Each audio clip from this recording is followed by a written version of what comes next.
Members of the Oromo community in London have staged a protest against the forced eviction of their people in Ethiopia. Demonstrators argue that the government's plan to expand the capital Addis Ababa leads to the eviction of Oromo people from their farmlands. As a result, they lose their livelihoods and the survival of their culture is threatened. Most of the fertile farmlands are in Oromia and around, Addis Ababa and all that. But now they evict the Oromos and then build roads or buildings, okay, which are not, development as far as I'm concerned. Now they have already displaced about 150,000 households.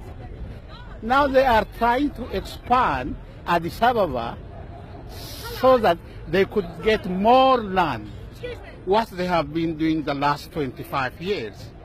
If they move somewhere, they evict the Oromo farmer and then replace it with another resident. So where do Oromos go when they are evicted? We don't know where they have gone. If they expand Addis Ababa now, the same thing will happen to the rest.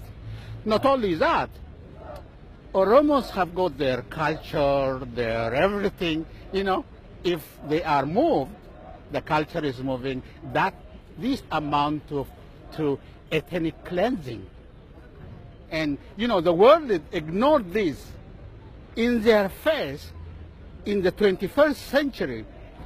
Can Oromo people protest in Ethiopia, or is not safe? Can they go on the streets as they are doing now in London? Well, not really, because they are, if the security force suspect you, they can imprison you, they can, put in jail, or they could kill you. But it's invisible. Sometimes it is invisible, but they do it.